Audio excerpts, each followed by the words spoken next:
আজকের এই ক্লাসে আমরা কিছু বাংলা বাক্য যেগুলো খুব সহজভাবে ইংলিশে ট্রান্সলেট করবো। দেখো এখানে কি, সে তোমার সাথে দেখা করার জন্য পাগলামি করছে। এরকম ছটফট করছো কেন? তার কি বিমূর্তি হয়েছে? তার কি বিমূর্তি হয়েছে? তার অহংকার মাটিতে পা পড়ে না। সে তোমাকে দেখে মুখ ঘুরিয়ে নিল। সে তোমাকে দেখে মুখ ঘুরিয়ে নিল। এই যে বাক্যগুলো কমন কিন্তু বাংলাতে বলে, এগুলো আজ থেকে আমরা ইংলিশে বলবো। দেখো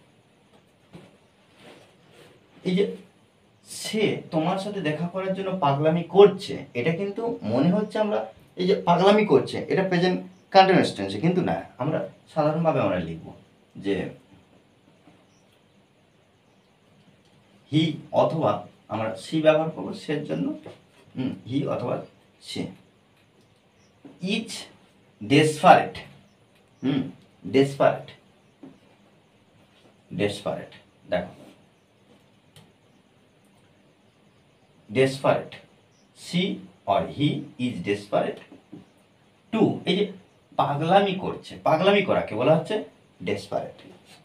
তাহলে সি ইজ ডেসপারেট বা he is desperate to meet you. কেন? এই যে তোমার সাথে দেখা করার জন্য, টু মিট ইউ। দেখো এই যে মিট, দেখা করা বা সাক্ষাৎ করা, বিষয়টা দেখা করা বা সাক্ষাৎ করা, মিট কার সাথে? তোমার সাথে। ওই জন্য আমরা ইউ ব্যবহার করছি। এরকম ছটফট করছো কেন? তাহলে এখানে কেন দিয়ে প্রশ্ন, ডাবল এইচ কোশ্চেন। আচ্ছা, এরকম ছটফট করছো কেন বা এরকম ছটফট করছো কেন, কেন, হোয়াই আমরা এটা ব্যবহার করব সাবজেক্টকে ইউ। এই যে ইউটা, এটা কিন্তু উজ্জ্বল আছে বাক্যের ক্ষেত্রে, আমরা প্রশ্নমূলক বাক্যের ক্ষেত্রে আমরা ব্যবহার করতে পারি। তাহলে এখানে লিখতে পারি কি, why are you, why are you so restless, restless. Okay, why are you so restless. কেন এরকম ছটফট করছে? তার কি বিমূর্তি হয়েছে? এই যে তার কি বিমূর্তি হয়েছে, এক্ষেত্রে আমরা কি করব না, জিজ্ঞাসা করছি ইয়েস অর নো কি, তার কি বিমূর্তি হয়েছে, তাহলে ইয়েস নো প্রশ্ন। ইজ হি অথবা আমরা সি ব্যবহার করতে পারি, is or C suffering.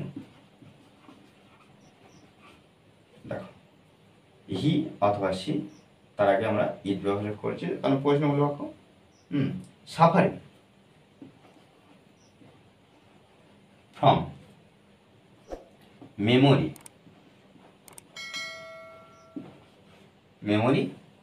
Loss. এখানে লস ব্যবহার করতে পারি অথবা ডিমেনটিয়া ব্যবহার করতে পারি। ওকে, দেখো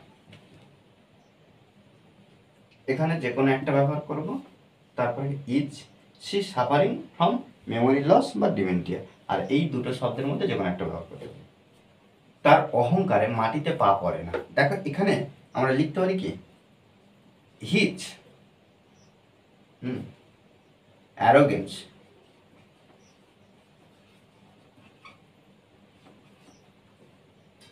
his arrogance is deadly. Okay, his arrogance is deadly. সে তোমাকে দেখে মুখ ঘুরিয়ে নিল। এক্ষেত্রে আমরা লিখতে পারি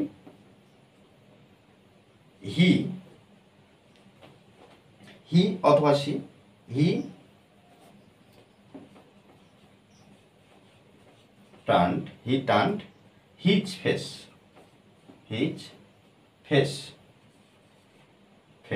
দেখো হি টার্নড হিজ ফেস অ্যাওয়ে আপন সিইং ইউ, অর্থাৎ তোমাকে দেখে।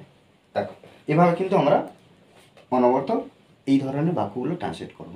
আমাদেরকে কী করতে হবে না, প্র্যাকটিস করতে হবে। মনে রাখতে হবে যে প্র্যাকটিসের বিকল্প কিছু নেই। ওকে, আর এই ক্লাসটি যদি ভালো লাগে অবশ্যই লাইক কমেন্ট শেয়ার। আর যারা এখনও পর্যন্ত এই চ্যানেলটি সাবস্ক্রাইব করেননি তারা অবশ্যই চ্যানেলটি সাবস্ক্রাইব করে পাশে থাকবেন। Okay, thanks for watching this video.